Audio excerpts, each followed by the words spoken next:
자녀 가정 신앙 교육에 있어서 정말 중요한 것은 가정의 영적인 분위기입니다.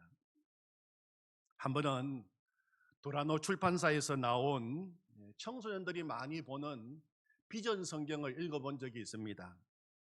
그때 부모라고 하는 단어가 있고 그 밑에 아주 재미있게 설명을 해놓은 것을 읽어본 적이 있습니다. 그리고 한참을 웃은 적이 있습니다. 부모는 옳은 이야기를 기분 나쁘게 말하는 전문가 이렇게 나왔어요. 부모는 옳은 이야기를 기분 나쁘게 말하는데 전문가인 사람, 그렇게 설명을 붙여 놓았습니다. 부모님이 하시는 말씀, 틀린 말씀 하나도 없습니다. 다 옳은 말씀입니다. 다 맞는 말씀입니다. 다 자녀 잘 되라고 하시는 말씀입니다. 그런데 기분 나쁘게 말하니까 자녀들이 안 듣는다는 것입니다. 성경이 말하는 자녀 신앙 교육의 대원칙이 무엇입니까? 에베소서 6장 4절에 보면 또 아비들아 너희 자녀를 노엽게 하지 말고 오직 주의 교훈과 훈계로 양육하라, 그렇게 말씀하셨어요. 자녀들을 노엽게 하지 말고 오직 주의 교훈과 훈계로 양육하라. 오직 주의 교훈과 훈계로 양육하는 것이 무엇입니까? 자녀들을 매주일 교회 보내고 성경 읽게 하고 기도하게 하고 모여라 해서 가정 예배를 드리면 주의 교훈과 훈계로 양육하는 것입니까? 더 중요한 것이 있어요. 진짜 중요한 것이 있습니다. 바로 가정의 영적 분위기입니다. 예수님을 믿으면서도 가정의 분위기는 엄격한 유교적인 분위기, 그런 가정이 많이 있습니다.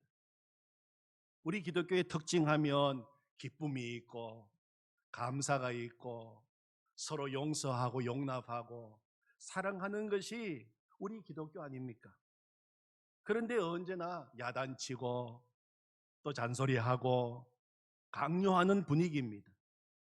그래서 자녀들이 화가 난다는 것입니다. 부모는 예수님 잘 믿어라, 예수님 잘 믿어라 노래를 부르는데 빗나가는 자녀가 생기는 이유가 여기 있습니다. 주의 교훈과 훈계의 핵심은 십자가 사랑입니다. 우리가 지난 고난주간 때 십자가 사랑에 대해서 말씀을 나누었습니다. 십자가 사랑하는 것입니다. 끝까지 사랑하는 것입니다. 용서하되 끝까지 용서하는 것입니다. 격려하되 하나님이 보시는 눈으로 자녀를 바라보면서 격려하는 것입니다.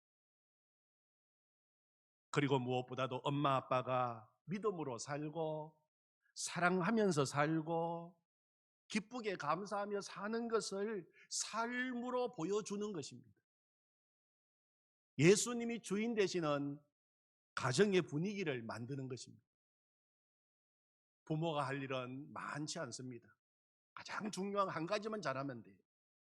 예수님 바라보고 살고 예수님 늘 붙들고 살고 예수님이 주인 되시는 가정의 분위기를 만드는 것입니다. 그러면 그 다음은 예수님이 우리 가정의 주인이시니까 예수님이 우리 가정을 책임지시는 것입니다. 우리 성도님들의 가정이 예수님을 주인으로 모신 천국 가정이 되시기를 축원합니다. 정말 그렇게 되기를 축원합니다.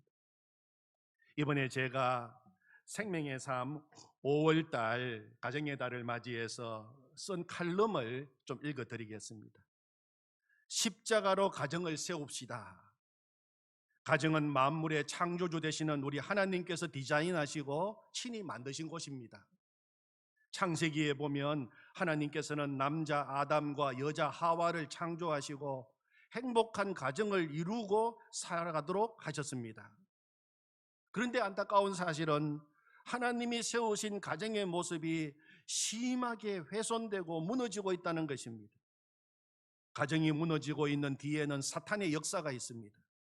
사탄은 가정을 무너뜨리면 하나님의 나라가 이 땅에 세워지는 것을 막을 수 있다는 것을 알고 온갖 교활한 방법을 다 동원하고 있습니다.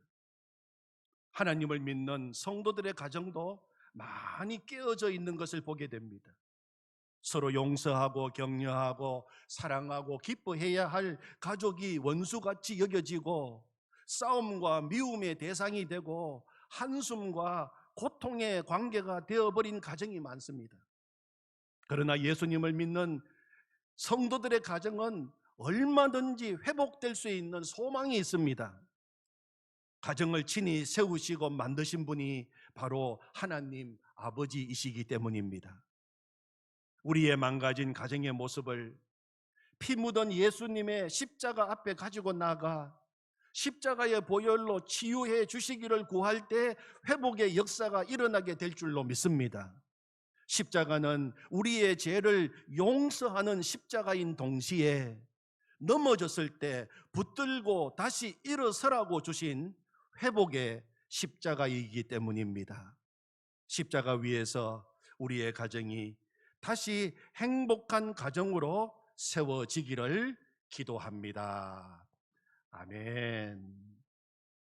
예수님은 우리 인생을 변화시키십니다.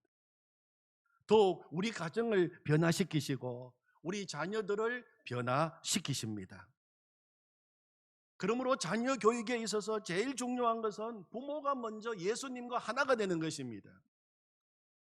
부모님들의 자녀 교육에 대한 고민을 들어보면 자녀들을 어떻게 가르칠까, 무엇을 가르칠까로 걱정을 많이 합니다. 그러나 사실은 가르치는 일로 너무 걱정할 것이 없습니다. 자녀들은 가르치지 않아도 저절로 배우기 때문입니다. 자녀들은 부모를 보면서 배웁니다. 그러므로 자녀들이 살았으면 하는 삶을 부모 자신이 살면 됩니다. 자녀는 부모의 뒷모습을 보면서 배운다 하는 말이 있지 않습니까? 아빠와 아들이 한 번은 길을 가고 있었습니다. 비가 많이 온 뒤라 군데군데 구덩이가 파여서 물이 고여 있었습니다. 아빠가 뒤따라오는 아들에게 말합니다. 아들아, 조심해. 웅덩이가 많아. 잘못하면 빠진다. 그러니까 뒤따라오던 아들이 이렇게 말했다고 합니다. 아빠가 조심하세요. 아빠가 안 빠지면 나도 안 빠지지. 그렇게 이야기했다는 거예요. 아빠가 걸어가는 그 걸음 한 걸음 한 걸음 그 발바취를 밟으면서 그 아들이 따라가기에 아빠가 안 빠지면 아들도 안 빠진다는 거예요. 그러면 어떻게 우리 자녀를 양육하면 될까요? 자녀 교육에 대해서 많은 이야기를 나누고 싶지만 오늘은 자녀 교육의 목표에 대해서 한 가지만 말씀을 드리겠습니다. 오늘 우리가 함께 읽은 창세기 22장에는 아버지와 아들이 함께 걸어가는 모습이 나와 있습니다. 누굽니까? 아브라함과 독자 이삭입니다. 하나님이 지시하시는 모리아에 있는 한 산으로 가고 있습니다. 지금 아버지와 아들이 나란히 가고 있는 이유가 무엇입니까? 예배하러 가고 있습니다. 예배하러 가고 있어요. 5절을 보시면 중간 부분에 내가 아이와 함께 저기 가서 예배하고 돌아오리라. 예배하고. 아버지와 아들이 사흘길을 걸어서 하나님이 지시한 곳으로 온 이유는 예배 드리기 위해서, 아버지와 아들이 함께 예배 드리기 위해서 온 것입니다. 12절에 보면 사자가 이르되 그 아이에게 내 손을 대지 말라. 그에게 아무 일도 하지 말라. 네가 네 아들 내 독자까지도 내게 아끼지 아니하였으니 내가 이제야 네가 하나님을 경외하는 줄을 아노라. 여기서 경외라고 하는 단어가 또 나오고 있습니다. 오늘 본문이 가르쳐 주신 자녀 교육의 목표 무엇입니까? 하나님을 경외하고 하나님을 예배하는 데 있다는 것입니다. 이스라엘 민족은 아이들이 태어나서 말을 배우기 시작하면 제일 먼저 쉐마, 신명기 6장 4절부터 5절 말씀을 먼저 가르칩니다. 이스라엘아 들으라. 우리 하나님 여호와는 오직 유일한 여호와이시니 너는 마음을 다하고 뜻을 다하고 힘을 다하여 내 하나님 여호와를 사랑하라. 이 말씀부터 가르칩니다. 성경이 일관되게 가르쳐 주시는 자녀 교육의 목표는 하나님을 사랑하고 하나님을 경외하고 하나님을 예배하는데 그 목표가 있습니다. 사랑하는 성도 여러분, 오늘 우리 자녀 교육의 목표가 무엇입니까? 하나님을 경외하는 것이 목표가 되고 하나님을 사랑하고 하나님께 예배드리는 예배자로 세우는 것이 자녀 교육의 목표가 되어야 합니다. 그것이 진짜 자녀를 하나님이 보실 때 성공하는 인생으로 길러내는 것입니다. 그것이 하나님께서 복을 주시는 인생으로 세우는 것입니다. 그래서 오늘 아브라함은 아들 이삭을 데리고 예배의 자리까지 동행합니다.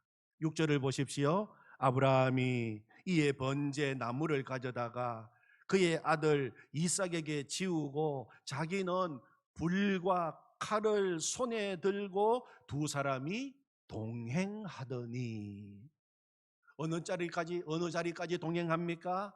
하나님께 예배를 드리는 자리까지, 하나님께 번제를 드리는 자리까지 아버지와 아들이 나란히 함께 동행하고 있습니다. 우리는 이 하나님께 예배드리는 자리까지 우리 자녀와 동행해야 합니다. 우리 자녀들 학교 갈 때 태워줍니다. 아이들과 동행합니다. 맛있는 음식점이 있으면 아이들과 함께 음식 먹기 위해서 그 집까지 동행합니다.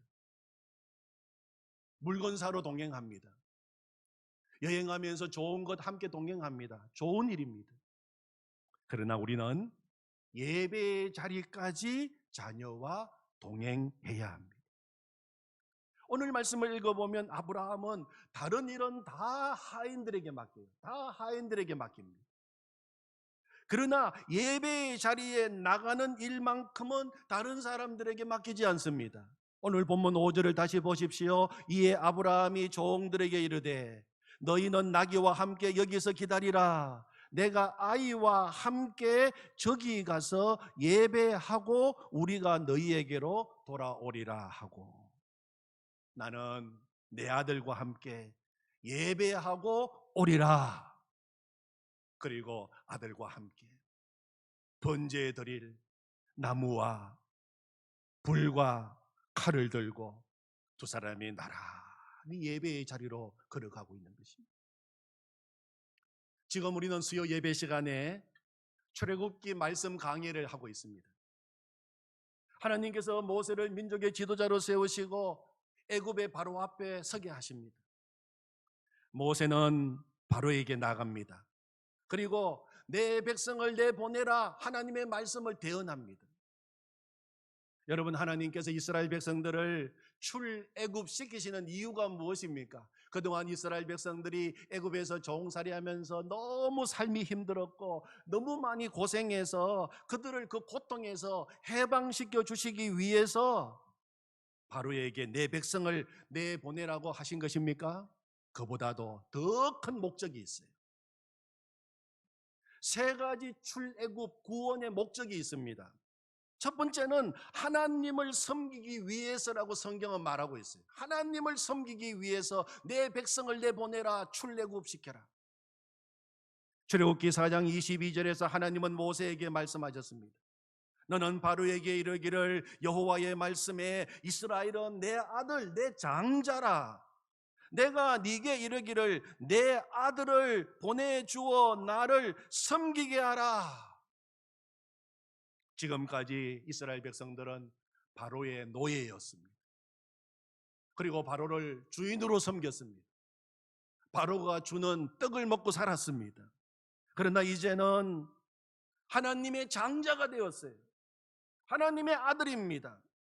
하나님을 아버지로 섬기는 하나님의 자녀로 당당하게 살도록 하기 위해서 내 백성을 내보내라고 말씀하시는 것입니다. 우리를 구원하신 목적도 마찬가지입니다. 원수 마귀의 노예로 살던 우리들, 이제는 하나님의 장자가 되었습니다. 하나님의 자녀로 우리를 불러주셨습니다. 이제는 하나님 아버지를 내 인생의 주인으로 섬기도록 하기 위해서 우리를 구원해 주신 것입니다. 두 번째 출애굽의 목적이 절기를 지키기 위해서라고 말씀하십니다. 출애굽기 5장 1절에 보면 이스라엘의 하나님 여호와께서 이렇게 말씀하시기를 내 백성을 보내라. 그러면 그들이 광야에서 내 앞에 절기를 지킬 것이니라. 세 번째 중요한 목적이 또 한 가지가 있습니다. 예배 드리기 위해서, 제사 드리기 위해서입니다. 출애굽기 5장 3절에서는 그들이 이르되 히브리인의 하나님이 우리에게 나타나셨은즉 우리가 광야로 사흘길쯤 가서 우리 하나님 여호와께 제사를 드리려 하오니 가도록 허락하소서. 출애굽의 가장 중요한 목적은 광야로 나가서 하나님께 예배를 드리고 절기를 지키면서 하나님과 동행하는 삶을 살도록 하시기 위해서 출애굽시키는 것입니다. 출애굽의 3대 목적 우리가 잘 기억해야 돼요. 뭐 고생했다고, 그동안 삶이 너무 어려웠다고 이제는 그 고생에서 좀 해방시켜 주기 위해서 출애굽시키는 거 아닙니다. 그것은 아주 작은 거예요. 진짜 목적이 무엇입니까? 하나님을 예배하는 자로 세우기 위해서, 우리를 구원하신 3대 목적이기도 합니다. 마귀를 이제 섬기는 것이 아니라 하나님을 섬기도록, 하나님께 예배를 드리도록, 절기를 지키면서 주님과 동행하는 삶을 살도록 하기 위해서입니다. 하나님께서 이스라엘 백성들을 구원하신 목적을 한마디로 이야기한다면 하나님께 영광 돌리는 예배자로 살도록 하기 위해서 그들을 불러내신 거예요. 여러분, 이것이 우리 구원받은 우리 인생의 목적입니다. 동시에 자녀 교육의 목적입니다. 자녀들을 하나님께 영광 돌리는 예배자로 세우는 것이 우리 자녀 교육의 최종 목적이에요. 그런데 바로는 내 백성을 보내라고 하는 하나님의 명령을 거부합니다. 이스라엘 백성들을 절대로 내보내지 않았어요. 내보내줄 리가 없지요. 그동안 노예로 부리고 있던 이스라엘 백성들을 내보내면 애굽의 경제가 무너집니다. 바로 왕국이 무너지는 것입니다. 바로는 절대 쉽게 내보내주지 않습니다. 완강하게 거부합니다. 그래서 하나님께서 애굽에 10가지 재앙을 내리십니다. 나일강이 피로 변하는 재앙으로부터 시작하여 한 가지 한 가지 재앙이 더해질수록 재앙의 강도는 더 세어지고 더 강해졌습니다. 견디다 못한 바로가 타협안을 제시합니다. 모세에게 타협안을 내놓습니다. 첫 번째 바로가 제시한 타협안이 무엇입니까? 광야까지 힘들게 멀리 가지 말고 여기 애굽 땅에서 제사를 드려라 하는 것이었어요. 모세는 바로의 타협안을 단호하게 거부합니다. 왜냐하면 하나님께 연락되는 제사, 하나님이 받으시는 예배는 세상의 가치관으로부터 벗어나야 하는 것입니다. 세상과 짝하면 하나님과 원수가 됩니다. 애굽에서 예배드리라고 이야기합니다. 애굽은 제약의 땅입니다. 그동안 바로를 주인으로 섬기고 바로의 명령을 듣고 바로가 주는 떡을 먹고 살던 고통의 땅입니다. 어둠의 땅입니다. 하나님을 섬기고 하나님을 예배하는 사람은 이제는 제약을 청산해야 합니다. 어둠의 땅을 떠나야 합니다. 제약의 자리에서 이제는 나와야 합니다. 성도는 죄된 세상에서 나와 구별되어야 합니다. 그래서 성도라고 부르는 것입니다. 거룩하게 구별된 사람들. 바로는 이 타협안을 단호하게 거부합니다. 모세는 이 바로의 타협안을 단호하게 거부합니다. 첫 번째 타협안이 거부되고 재앙이 계속되자 또 견디다 못한 이 바로가 모세를 불러서 두 번째 타협안을 제시합니다. 무엇입니까? 좋다, 보내주겠다. 그러나 광야 사흘 길은 너무 멀다. 바로 앞에 멀리 가지 마라. 멀리 가지 마라. 그렇게 타협안을 또 제시합니다. 여러분, 바로의 이 말은 지금도 마귀가 속삭이는 말입니다. 좋다, 믿어라. 믿는 거는 좋은데 너무 진지하게는 믿지 마라. 세상과도 친하게 지나고 주님과도 친하게 지내라. 믿기는 믿되 너무 빠지지는 마라. 적당하게 믿어라. 계속 그렇게 이야기해요. 여러분, 적당하게 믿어서 되겠습니까? 바싹 주님 따라가도 힘든 세상인데, 유혹이 많은 세상인데, 멀찍이 주님 따라가다가 고통이 다가오고 시험이 다가오고 어려움이 다가오면 주님 부인했던 베드로 되는 겁니다. 우리는 주님께 꼭 붙어 있습니다. 정말 주님 사랑에 빠져야 됩니다. 진짜 믿어봐야 돼요. 진지하게 믿어봐야 돼요. 내 온 삶을 다 쏟아서 우리가 주님을 믿어야 됩니다. 그럴 때 거기에서 놀라운 신앙의 비밀이 열리게 되는 것입니다. 사탄은 지금도 경계선에 머물러 있는 신자를 계속 주목하고 유혹하고 있어요. 경계선에 있는 신자는 마귀의 밥입니다. 모세는 바로의 이 두 번째 안도 거부합니다. 우리는 광야 사흘 길을 걸어가서 하나님이 말씀하신 곳에 가서 예배드려야 됩니다. 계속 이어지는 재앙에 못 견디게 된 바로가 세 번째 타협안을 또 제시합니다. 좋다, 가라. 그런데 장정만 가라. 어린 아이들은 데려가지 말고 너희 장정들만 가서 제사를 드려라. 세 번째 타협안을 제시하게 됩니다. 하나님께 예배하고 섬기는 것은 동의하지만 자녀들은 애굽 땅에 두고 자녀들 데려가지 말고 장정들, 어른들만 가서 예배 드리라는 것입니다. 바로는 어린 자녀들을 애굽에 남아있게 함으로써 그들을 인질로 잡아서 이스라엘 장정들이 하나님께 예배를 드리고 다시 애굽으로 돌아오게 하려는 생각을 품고 있었어요. 아이들을 또 예배 드리는 자리에는 보내지 않겠다는 것입니다. 여러분, 지금도 마귀들이 쓰는 수법입니다. 아이들 지금 공부한다고 바쁘고 아이들 일도 있는데 너무 그렇게 데려오려고 애쓰지 마라.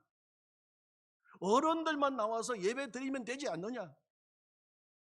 또 아이들에게는 아이들의 삶이 있고 아이들의 결정권이 있는데 부모의 신앙을 믿으라고 너무 강요하지 마라. 아이들은 나중에 커서 자기가 믿을 종교를 스스로 결정하도록 놔둬라. 이것이 마귀가 지금도 내놓는 타협안입니다. 세상이 너무 악해졌습니다.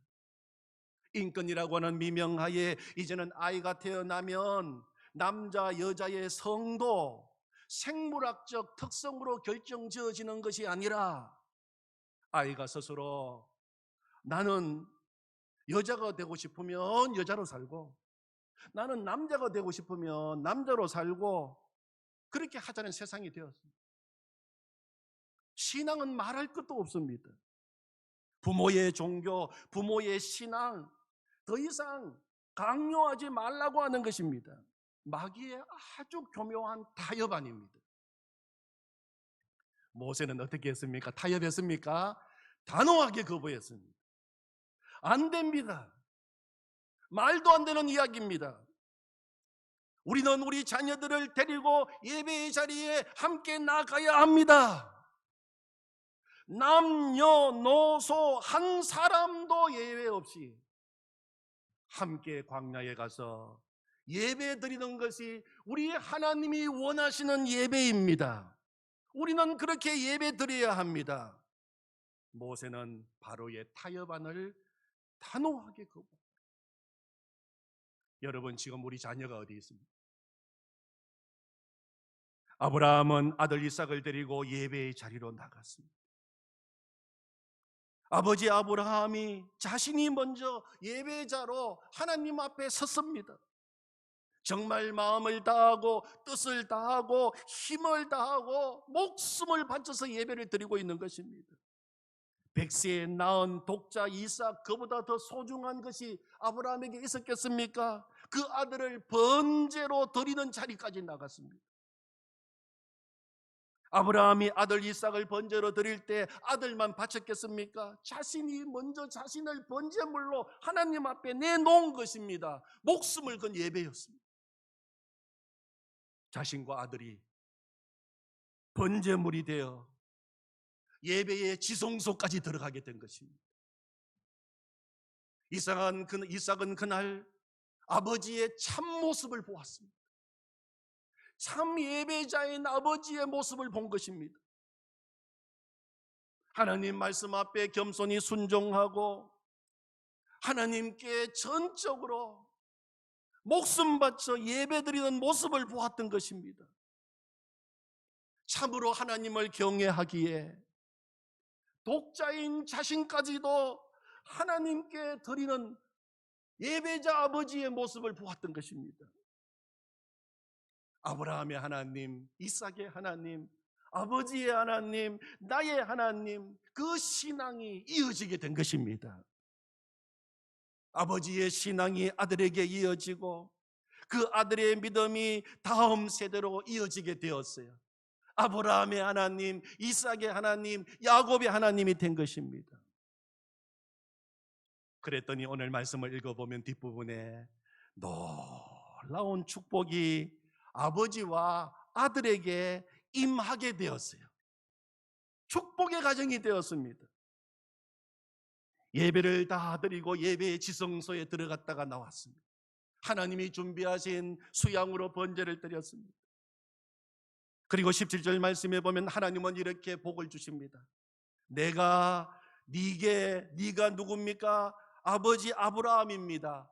내가 네게 큰 복을 주고, 복이 거기에서 끝났습니까? 아닙니다. 그 다음에 보면은 내 씨가 아들 이삭입니다. 오고 오는 다음 세대들입니다. 내 씨가 크게 번성하여 하늘의 별과 같고 바닷가의 모래와 같게 하리니 내 씨가 그 대적의 성문을 차지하리라. 아멘. 이 땅에서 영향력 끼치고 하나님 나라를 건설하는 거룩한 믿음의 가문, 믿음의 자손들로 계속 이어지게 될 것이라고 축복하고 계시는 것입니다. 18절을 또 보십시오. 또 내 씨로 말미암아 너와 함께 이 예배 자리에 와 있는, 예배의 지성소에 들어온 이 내 씨로 말미암아 천하 만민이 복을 받으리니 복의 통로가 될 것이다. 이는 네가 나의 말을 준행하였음이니라. 아멘. 이런 축복이 우리 성도님들의 가정에 있기를 원합니다. 우리 자녀들에게 임하기를 축복합니다. 언제 이런 축복을 하나님께서 말씀하셨습니까? 아버지와 아들이 나란히 예배의 지성소에 들어가서 온 마음과 뜻과 목숨을 바쳐서 거기에서 그들이 예배를 드렸을 때 하나님은 이런 놀라운 축복을 허락해 주신 것입니다. 그 축복이 그대로 이루어졌습니다. 우리 자녀들이 하나님을 경외하는 자녀가 되기를 원합니다. 하나님을 예배하는 자녀가 되기를 원합니다. 그래서 우리의 자녀들이 하나님을 모르는 다른 세대가 아니라 믿음을 이어가는 다음 세대로 일어나기를 축원합니다. 기도하겠습니다. 하나님 아버지, 오늘 말씀을 통하여 우리가 도전받습니다. 하나님께서 우리에게 자녀를 주셨는데 하나님, 오늘 우리만 이 자리에 나와 있지는 않습니까? 우리 자녀들은 도대체 어디에 있습니까? 지금도 애굽 땅에 그대로 머물러 있지는 않습니까? 그래서 우리 자녀들을 찾으러 다시 우리가 또 어둠의 땅으로 들어가고 있지는 않습니까? 하나님, 이제는 우리 자녀들과 함께 예배의 지성소로 들어가게 하여 주시옵소서. 거기에서 정말 살아있는 예배를 드리게 하여 주시옵소서. 우리의 자녀들이 그 예배의 자리에서 하나님을 뜨겁게 만나게 하여 주시옵소서. 우리가 먼저 살아있는 예배자가 되게 하여 주시옵소서. 하나님, 그래서 이제 오늘 창세기 22장의 축복이 우리 가정에 임하고 내 인생 가운데 임하고 우리 자녀들에게도 임하는 놀라운 역사가 일어나게 하여 주시옵소서. 우리의 자녀들이 하나님을 경외하고 하나님을 예배하는 믿음의 다음 세대로 세워지게 하여 주시옵소서. 예수님의 이름으로 기도하옵나이다. 아멘.